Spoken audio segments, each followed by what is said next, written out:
Hey guys, what's going on? And if you're a returning subscriber to this channel, you might have already seen that I have two videos that already dropped this week. One about the Xbox Series X 2 years later, and one about the PlayStation 5 2 years later. Well, this one's kind of be a mix between the two and also talk about things I might have forgotten in the last video. But if you want to check those videos out, I'll have them linked somewhere in this video so you can check those out. But today is really about the comparison of these two systems. Just as a disclaimer, this isn't to bash one system over the other. This is more just a matter of which one are you going to see about getting if you have the money already on deck and you're in the store and you're just fortunate enough to see both of them, because I highly doubt you will, but let's just pretend like you can. Pretty much, this is really what this is for. Which one is the better system for you? So ultimately, I'm just going to get right into it, and I'm going to kind of start on the Xbox side, for example. I'm going to weigh some pros and cons here. Now, again, I've had these systems since they came out, and I'm a fan of both. Personally, I will say I do lean a little bit more to the Xbox side, but don't worry, people of PlayStation. You want to listen to this whole video, pretty much my thoughts on it.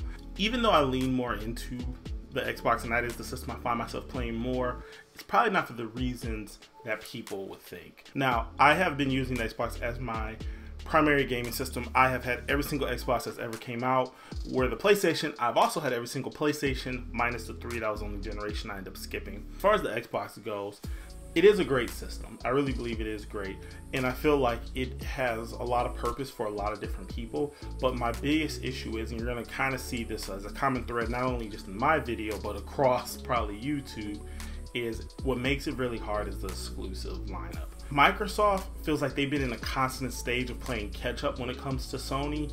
Now, maybe they're not doing that, but with the acquisition of all these different companies and studios, it just doesn't feel the way it felt when Microsoft had the 360 and that came out. There were more really good first-party games on the Xbox side back when those systems was out. But now, when it comes to the Xbox, it's kind of hard to find a console exclusive that just is really selling it for me. Because really, ever since the Xbox One generation, not the series that we're in right now, the series generation, but the Xbox One generation, Microsoft has been having a hardship when it comes to exclusives, especially their huge IPs. In a lot of ways, Gears of War was really great for a lot of people. It took some time for me to really start to really warm up to it. I did like the expansion that they came out with, but even games like Halo, for example, Halo 5 was just horrible to me. And Halo Infinite does have a lot of strong points, but at the same time, it's still missing a lot, and that's a huge issue. Now, kind of going over to the PlayStation side, for those people that are really invested in that PlayStation ecosystem, I have to say, hands down, Sony has much better exclusives, and that's what's really pushing them way past Xbox and just sales and just in a lot of things right now. And that comes apparent when playing their games. I said in one of my previous videos that, you know, the Sony exclusives aren't really where I want them to be as of yet, but the thing is, they still have them. Sony can really mess up in a lot of different other things, but because their exclusive lineup is so strong, they're just really hitting the nail on the head. As far as having both of these systems, the other thing too is, when it comes to the Series X, as powerful it is and as great as it is, I think as a piece of hardware, just as when it comes to being quiet, I love the fact that I can just slap a Seagate expansion card, though they are expensive, but I can just put it in my Xbox. If I want to transfer a game to my wife, I just unplug and put it in her Xbox. It kind of reminds me of how it was back in the day on the original Xbox. You could just have your memory card and you get the idea. I do feel Microsoft is playing things very, very safe when it comes to their hardware. As far as like the controller, for example, this is a great controller. A lot of people love this controller. I love this controller.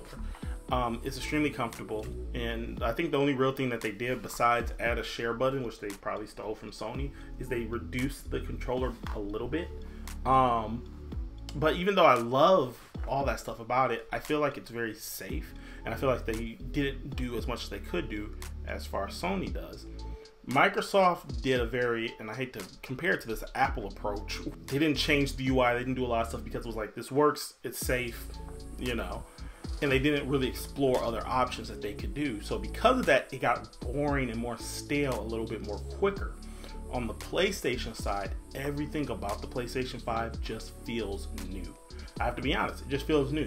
When I play a PlayStation game, I feel like I'm actually playing some new shiny new toy, you know, and there's just all these new features that Sony's been adding, and they've been really cramming down on all of that. When I play a new Xbox game compared to I'm playing a new PlayStation game, even though I probably had more time playing Xbox games over the years, it's just something about Sony's first party games with their new controller and all those little features that some people may or may not use, like the picture-in-picture split screen, the headset, I guess you could say, built into the controller, all the adaptive triggers and things like that, the touchpad in the middle of the screen, which Sony has had a touchpad for a while, I will say.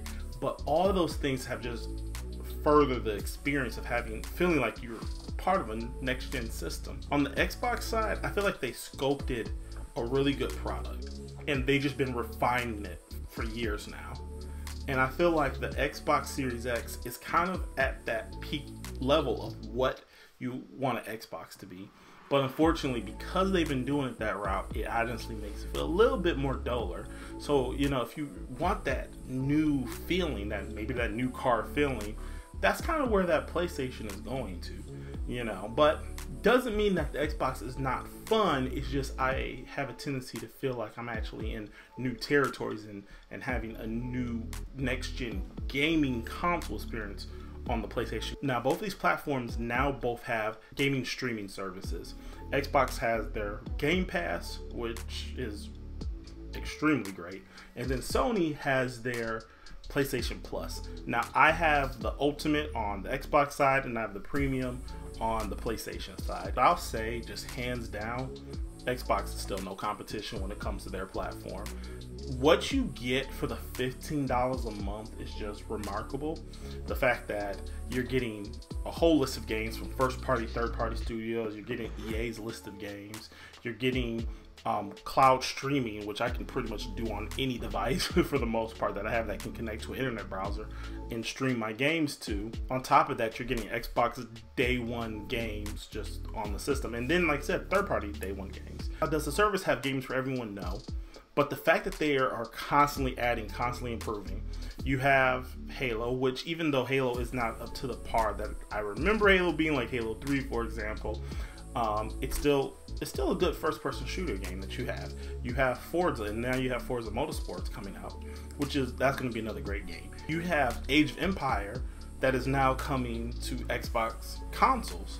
And then on top of that, if you have Ultimate, you also have PC gaming that you can do, and then all those type of games that fall on the PC. So for $15 a month, you are getting a remarkable value, I feel like. And if I don't want Microsoft to raise the price, I can imagine they will, especially if they end up acquiring Activision, because imagine that you're going to get games like Call of Duty, for example, part of that service, or maybe games like World of Warcraft without having that monthly fee because you're paying through it for Game Pass. That would be ridiculous, in all honesty. I'm very curious to see how Microsoft is going to handle that if they do acquire Activision.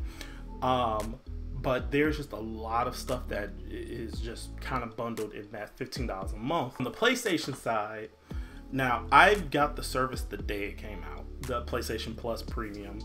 And I will say I don't find myself using it that often because even PlayStation has, like I said, legendary exclusives all the way back to the PlayStation 1. Unfortunately, Sony has not put all those games on their service, and for the life of me, I don't understand why. I really wish and hope that they will put more things like Metal Gear Solid 4 that was on PlayStation Now, and now the only way to play it is if I go get a PlayStation 3 and then the game.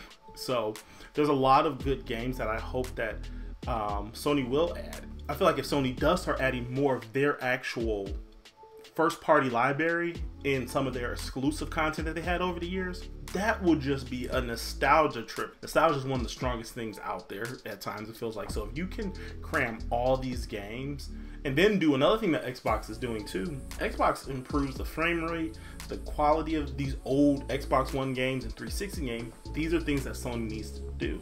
I don't know if they're ever going to be able to do that, especially with the fact that a lot of their PlayStation 3 games are all streaming only and don't allow you to download them locally on the system like the Xbox does. So for people that don't have a really good internet connection, that could be a problem as well. I kind of segued into that. That wasn't, I wanted to have a more smoother segue into that. PlayStation needs to give you the ability to actually download some of these games. Maybe in time they will. I am giving Sony a little bit of break with their streaming service because Xbox Game Pass wasn't the best when it first came out. Over time it got better, and so I'm allowing Sony to get that time as well. As of the here and now, Game Pass is so much better, but I do feel, unfortunately with Jim Ryan, who knows, but I do feel that PlayStation Plus can get so much better. But one common thing I keep seeing across the internet is people started on the premium and they're starting to feel like they need to go down a tier, if not cancel that service altogether, because it's just not worth the value that Game Pass is giving. Now, Game Pass does have its own criticism as well. People say things like there's a lot of indie games on there, or that it feels like because I got this game on Game Pass, the quality would have been better if I just bought this game flat out, if this game was only had the option to buy it instead of going to Game Pass. And that may be true, and we'll see as time goes on, but so far there's been so many things that I've been enjoying, just being able to play while I have to spend $60 or now $70 for a game. As far as cloud streaming, it's going to vary between a bunch of different things. Your personal internet, where you are, how your setup is, not even counting what's going on with Microsoft and PlayStation. I have noticed in my personal experience, PlayStation games seem to stream more consistently well than Xbox, which is weird because I think PlayStation is using Microsoft servers anyways. But Xbox seems to be kind of all over the board sometimes for me, so it's kind of weird. But the nice thing is on Xbox, I do have a more easier time streaming my Xbox to like my computer if I want to, or when it comes to streaming to like my phone or iPad. As far as the system, which one's more powerful, playing third-party games, it varies so much. I have seen games where it runs better on PlayStation 5. I have seen games where it's run better on the Series X. So it's really hard to say this one's better than the other. But what I will say is, one, Sony, when it comes to their first-party games, I don't know what engine that they have them all run on, but they just look like they're a work of art. As much as I love games like Halo as a franchise, the game did not look just drop dead gorgeous like, let's say, almost anything on the PlayStation. So, you know, that is one thing, and it really sounds like I'm just really kind of going off on Xbox. But as far as systems, they seem to be checking a lot of great boxes. We're going into 2023 soon. And as of right now, Xbox has 2 games that are kind of officially set in stone are coming out. And that's going to be Redfall, which personally I don't care anything about. And then you have Starfield that comes out. Now, I will say more than likely Ghostwire Tokyo is probably going to come out as well on the Xbox next year. Now, that is already on PlayStation 5, but because they own the company, and I think the exclusive rights are going to run out by next year, you have 2 official games that are 100% coming out, and then you have one that's probably more than likely going to happen. Now, on the PlayStation side, Sony has not dropped nearly as many games that they used to drop, like first-party games, like they used to, as frequently as they used to. As of right now, to my knowledge, you guys in the comments can correct me, I think there's only 2 official games that we know for a fact are coming out next year. Which one is Final Fantasy 16, which I'm 100% getting, and the other is Spider-Man 2, which I'm 100% getting. Outside of that, I think everything else is up in the air. You know, I don't know if we're getting like Final Fantasy 7 Part 2. Obviously, games like Wolverine are extremely far out. And you know, there's a list of more games that they have already. If you was to tell me these are the 2 games coming out on Xbox, and these are the 2 games that are coming out on PlayStation, the PlayStation games sound significantly more interesting than the Xbox ones do. I feel like Starfield is going to be great, but you know, again, that's a new IP where you have Final Fantasy, which pretty much almost every Final Fantasy game has always been great. I'm talking about the mainline games. 13 a little but nonetheless, most of them are all great. And then Spider-Man and Miles Morales, both of those games were phenomenal. So I can only imagine what Spider-Man 2 is going to be like. They both have games that are, you know, to be announced. Xbox has Fable that's supposed to come out. Xbox has another Gears that's supposed to come out. Xbox has Forza Motorsport supposed to come out.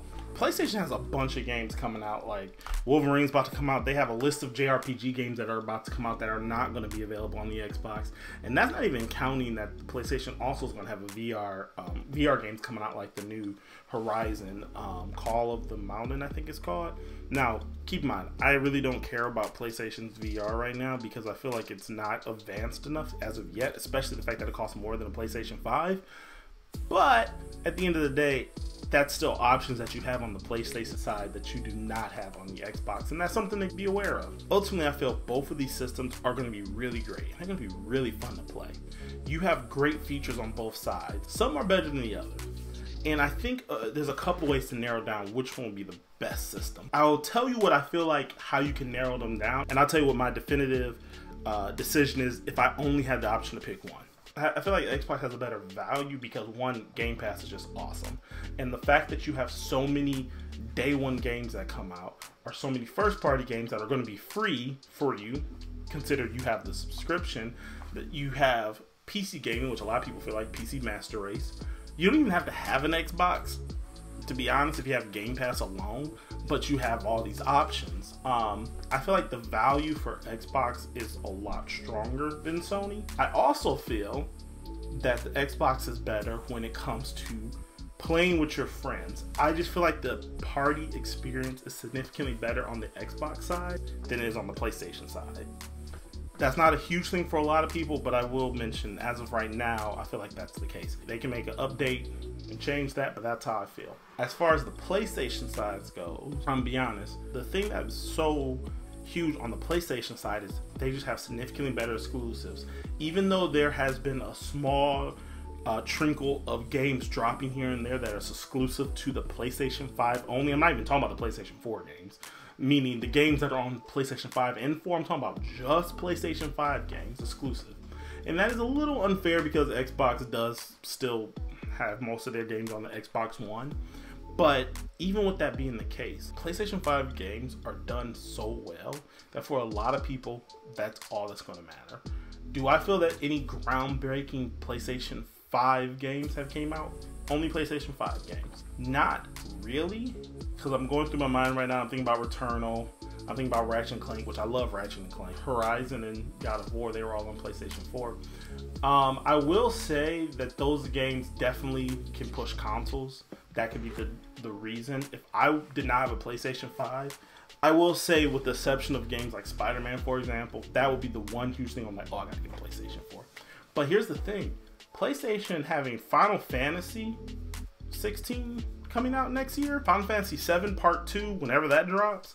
I think they did come out with a name for it, I just can't think of the name. And then they have Spider-Man 2 coming out. Those three games alone will make me buy a PlayStation. And I feel like PlayStation is just being more aggressive, good single player stories.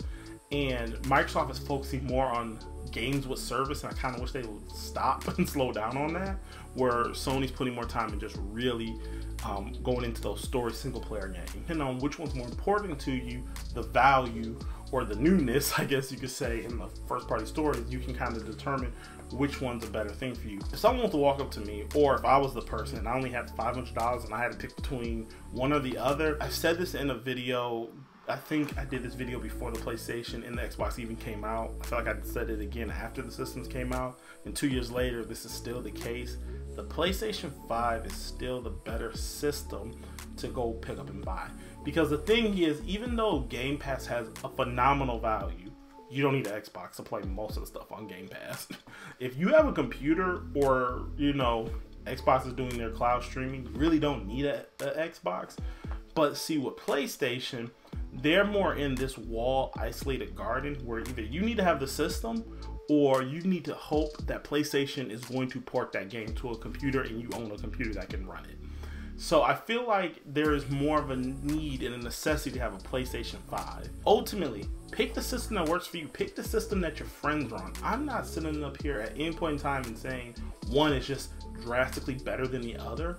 Everyone has their own choice. Everyone's free to like whatever they like. I don't know why that's an issue, but everyone can like whatever they like to. Personally, for me, I prefer to play on the Xbox, though I know the PlayStation 5 just has a really good experience when it comes to They're first party games, and like I said, when I sit down and play it, I even though I don't play it as much, sometimes I've gone like a month or two without even turning the thing on. But when I do turn on and play it, and I'm playing that exclusive game, because my PlayStation 5 is mostly just for exclusives, it's like this wow experience, and I'm just enjoying every second of it. That's just my thoughts. This video was a little bit longer, and I apologize for that, but I just really wanted to get my point across where there's some really great things on the Xbox. There's some really great things on the PlayStation. This holiday season, if you have to pick between one or the other, you may want to pass some hints out so someone can get you one of these systems. But ultimately, go with what works for you. Go for where your friends are on and which one you think you're going to enjoy the most. But like I said, just because you pick one,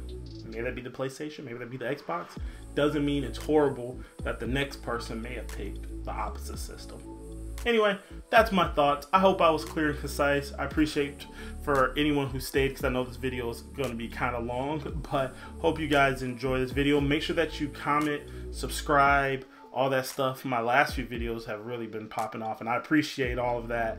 I do have a new video that's coming out relatively soon that's going to be pretty interesting. I think you guys will like it, but make sure that you hit the bell so when that does come out, you guys will get notified of all that. Anyway, hope you guys enjoyed, and I'll catch you all in the next one.